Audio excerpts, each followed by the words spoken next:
A former president of the United States implicated in a coup to overthrow the current sitting president of the United States. We're going to jump in a time machine and go back to 2016 because Russiagate is back in the news. Tulsi Gabbard made the announcement. She declassified, I believe it was 100 documents.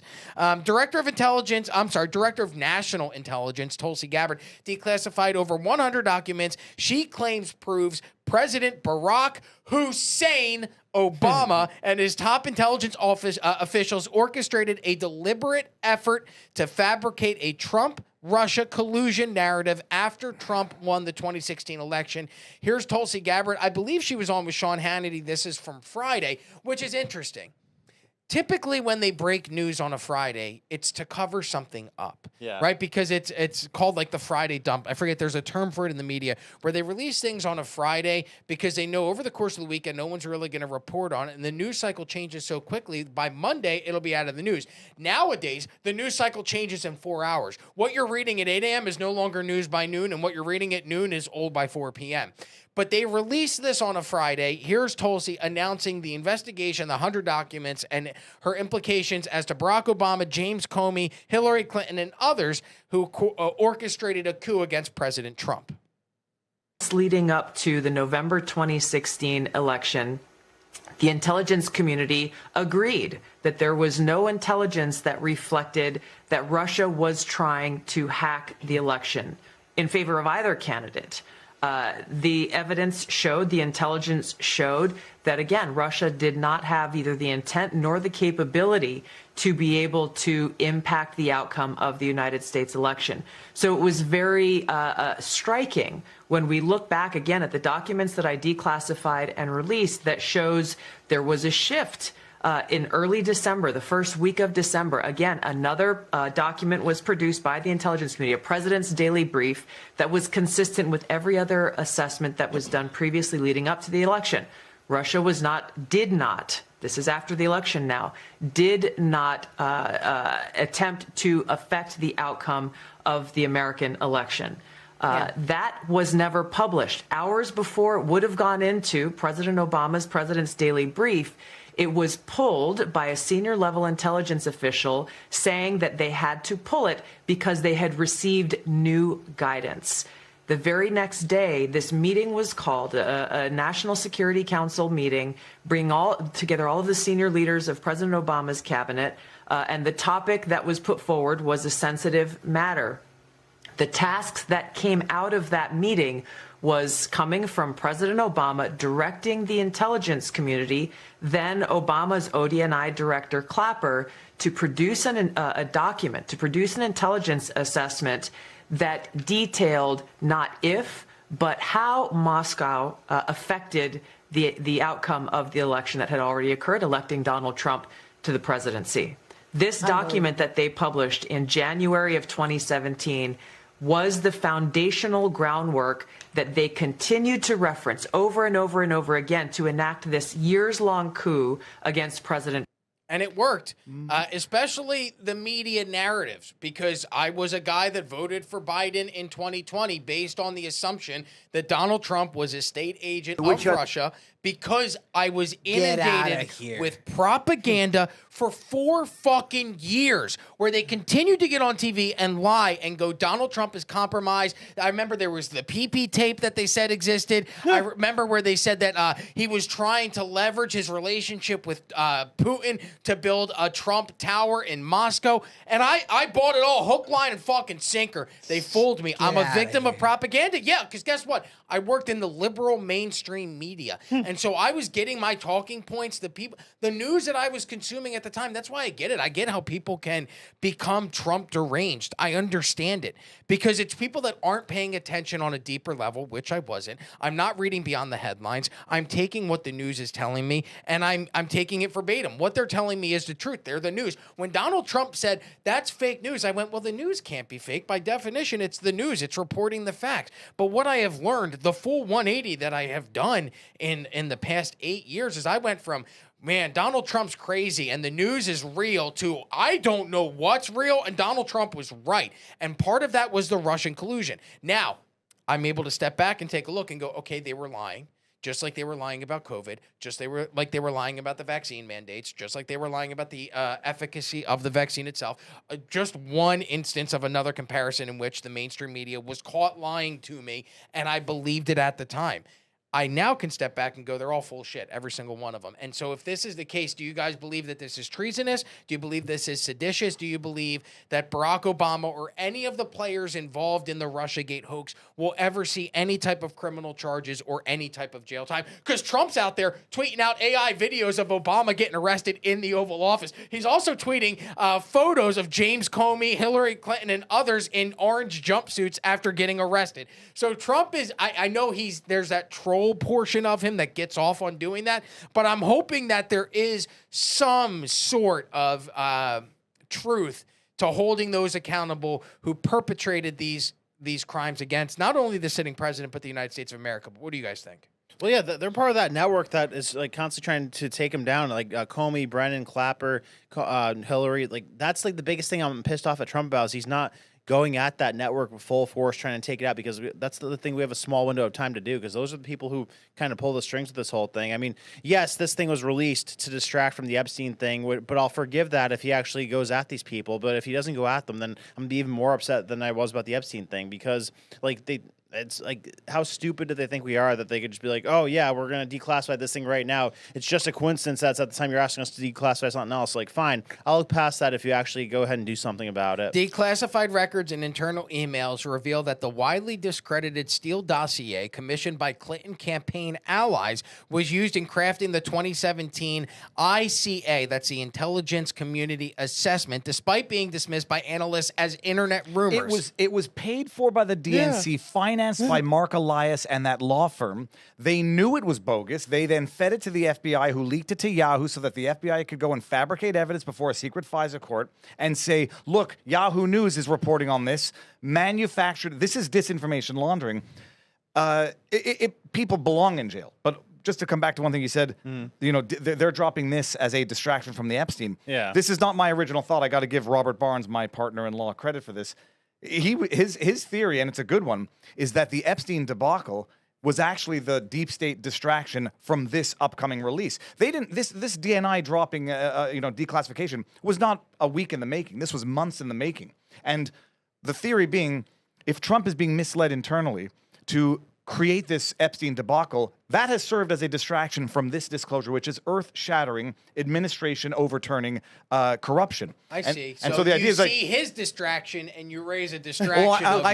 Why attach them, though? Because it was weird to me how he was saying this is just like the Russia hoax. Because he's been convinced internally that people have falsified evidence within the Epstein file the way they falsified Crossfire Hurricane documents and Russiagate and all the other stuff. So he's being manipulated? Well, I think he's being misled internally. Why and by whom is a separate issue. But I think he's been misled as to what the public would believe if the Epstein files were released or what's actually in them right now. And he now apparently sincerely believes that there is falsified evidence in there that might look like it's implicating him.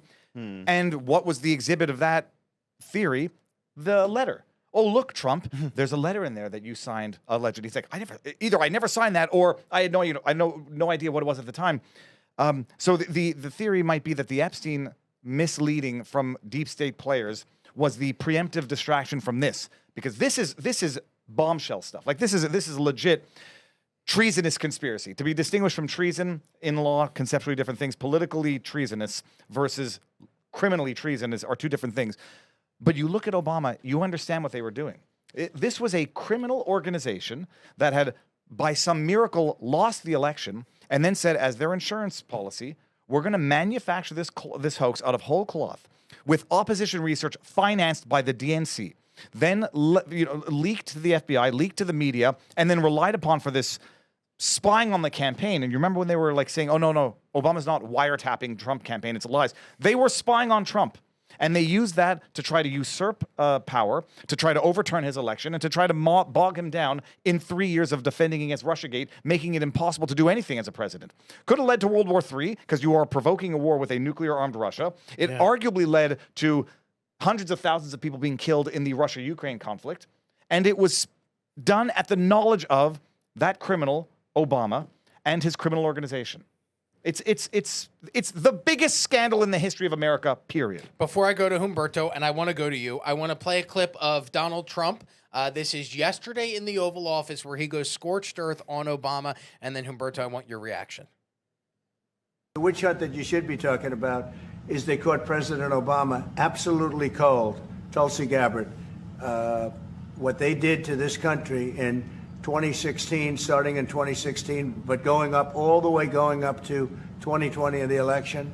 They tried to rig the election, and they got caught. And there should be very severe consequences for that. You know, when we caught Hillary Clinton, I said, you know what? Let's not go too far here. It's the ex-wife of a president, and I thought it was sort of terrible. And I let her off the hook, and I'm very happy I did. But it's time to start, after what they did to me, and whether it's right or wrong, it's time to go after people. Obama's been caught directly. So people say, oh, you know, a group. It's not a group. It's Obama. His orders are on the paper. The papers are signed. The papers came right out of their office. They sent everything to be highly classified. Well, the highly classified's been released. And what they did in 2016 and in 2020 is very criminal. It's criminal at the highest level. So that's really the things you should be talking. Now, for her part, Tulsi Gabbard formally referred the case to the Department of Justice, demanding prosecutions of former officials, including Comey, Brennan, and James Clapper. She claims they manufactured and politicized intelligence and violated tradecraft standards in order to push a narrative of foreign election interference. Humberto. You know what America loves more than a comeback story? Public hangings. Revenge stories, all Public right? hanging. There's been, in the whole history in America, there's been 30 to 40 people that were charged with treason. 11 people have been found guilty of treason. Like, I know this is really vain and superficial, like I'm guilty, but man, get one treason charge to stick. Oh my God, my Trump boner will go out the roof. That'd be amazing. Imagine that. Like, You're seeing not just getting Public treason. A public hanging of Obama. no, come on. What? That's Brad. a treason. No. Let's be careful calling for the public execution of a former elected president of the United States. I'm saying Wasn't that like what they do to treason people? That's why you can't. That's why people should not be using the word treason as the criminal Yeah, it's accusation. very difficult. Well, but no, it's not difficult. It's inapplicable right now, and it should not be extended to, say, un-American conduct or anti-democratic conduct, because treason historically has been. This is again not my big brain material, but from what I understand, treason was specifically limited in the Constitution because under the British rule, they used it to go after any of their political enemies. It is not treason under these circumstances. It's politically treasonous, but what it might be is perjury, lying under oath, certainly lying under oath. And I mean, you could making false statements. What qualifies as treason? You have to be it has to be aiding and abetting an enemy in a time of war, which we're not. To summarize. The last guy that got charged with that was 2006, and he was involved. It was an American-born jihadist. I mean, that's when you're at war with Islamists and you join. And then you who else got charged with this? Have you guys heard about Tokyo Rose? Is this the fish girl you were talking about earlier? No, this is not the fish girl. Oh. This American girl, when she moved in Japan, she got captured, and since she spoke English, the Japanese made her run a radio show to disencourage the American troops, and she was forced by they were pointing a gun at her to run the show, and she will still sneak messages for the American troops to keep on fighting, and then they grabbed her. Took her here. It cost $500,000, so they had to charge her with treason. She did 10 years in jail and a $10,000 fine. A very interesting story if you guys want to dig into it. I mean, we have seen lawfare used against a president in the past. Look at what happened to Donald Trump leading up to the 2024 election. So do you guys see a similar case play out here?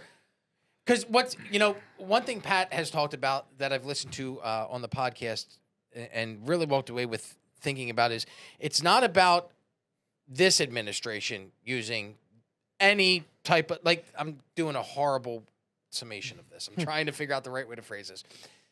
It's not so much this party that I'm worried about. It's about the parties that are elected in the future that abuse this power themselves, right? So when you look at what they did with Trump in 2020 through 2024 of the lawfare, you go, okay, well, they can do that, well, now Trump can do it. He's in office. He can also use tit for tat. Yeah, tit for tat. But the problem is, once you get into that, it's always going to be a tit for tat. So at this point, I'm wondering, will we ever see anything come of this? Will we see Barack Obama put in handcuffs, just like Trump was put in handcuffs and marched and perp walked and a photo taken of him, a mugshot? Are we ever going to see an Obama mugshot, a Hillary mugshot, a James Comey mugshot? Is there ever going to be a day where those things exist? Obama never, Hillary never, Clapper maybe, Brennan maybe, Comey maybe. But take any one of it's them. not tit for tat. That's the problem. This is justice, not retribution. What they did to Trump was they literally changed laws to facilitate people suing him. E. Jean Carroll, for example. They literally manufactured evidence to spy on him. Kevin Kleinsmith, the FBI attorney, removed from an email that he was not a recipient to nor a sender of that Carter Page was a known asset to the CIA to manufacture the narrative that he was colluding with the Russians, but not foreign on behalf of intelligence in America or with their knowledge. They falsified evidence, lied to secret courts, spied on their political adversaries, and then tried to impeach them for this. People do need to go to jail for it. The problem is it's been referred to the DOJ, criminal referral referred to the DOJ, and it's on Pam Bondi's desk. Not to get cynical, the last time we heard that something was on Pam Bondi's desk, nothing much came of it, and it led to the debacle that is the Epstein thing right now. Yeah, what's she do all day?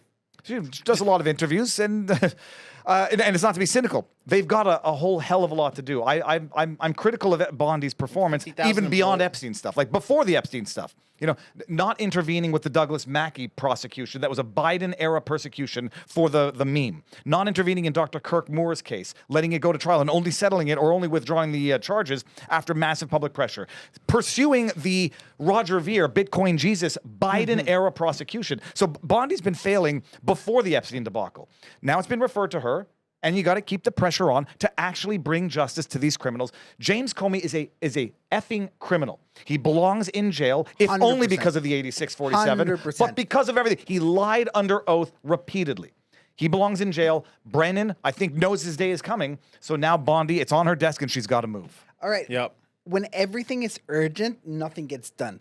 I think Epstein is incredibly important. It's a top priority. But if something is urgent, it's this. All right, because this is how they try to stop him, block him, and attack him personally. I think this will be a big win. If he gets just Comey, I'll be the happiest man on earth. You appreciate it. It arguably led to the war between Russia and Ukraine. Yeah. It arguably led to the deaths of hundreds of thousands of people that everyone thought Putin was a maniac who wanted to interfere and did interfere with American elections. And now you've got a war that cost 1 million people their lives. Can you explain the connection between the Russiagate and the Ukraine war for me? Because I'll be honest, I don't understand how the two correlate. Well, in a nutshell, you're demonizing, you're vilifying Russia. I mean, the simple version is you're vilifying Putin and Russia as a global threat, propaganda, creating the boogeyman. But also, I think a lot of the groundwork here was vilifying Russia for the purposes of Ukraine expansion into NATO and facilitating that proxy war. But the bottom line is you're trying to vilify a nuclear-armed Russia at the time to create this international boogeyman so that you could leverage that for the decade that came involving Ukraine. And the 2014 I think thing it goes deeper than Yeah, well, that, and that's a really good point. I'm just trying to keep it relatively No, simple. but it framed Putin, because imagine this, all right? Bernie Sanders, all right, when he got married, he went for his honeymoon to the USSR. China. Oh, was it China or the USSR? He went to the USSR for his honeymoon. So you had a bunch of the Democrats are in power right now. They're like 800 years old. They're still they're pre-Cold War, most of them. All right. So it was very hard to frame Russia as a bad guy for the Democrats. They were like in cahoots with them. The mayor of L.A., Karen Bass, big Marxist, big supporter of the Marxist Russia. Once they went back to being orthodox, all right, and once they went back to capitalism, it was very hard for them to do the leap and frame them as the ultimate enemy. And I think that's a really good point. Well, they never liked Putin because he took away the oligarch power. Like we liked Russia when the oligarchs were in power and they gave us access to their market, but then Putin came in and took that power away from them. And then ever since Clinton's administration, they had a problem with Putin. So it's been like a slow buildup ever since then. But I think Brennan's more dangerous than Comey, and I want to see him get taken out rather than Comey because I think he still has a lot Arrested. Taken down, not Taken taken out. down. Yeah. Arrested. 86-47, No, sir. don't even say. Oh, don't no, even we're not allowed to 86. say- No, I thought that see was him canceled. Of a want to fair see him trial put in by his jail peers. more than I want Right. to see Comey put in jail because I think he still has a lot of influence over the CIA. No. John Brennan? Yeah. Well, I Brennan mean, we Comey. had John Curacao here, former not CIA a fan. agent. You're not yet. Oh, I thought you said you're not a fan. No, he's He's not a fan. Not a fan of John Brennan at all. Hey, And John Brent's put him in jail.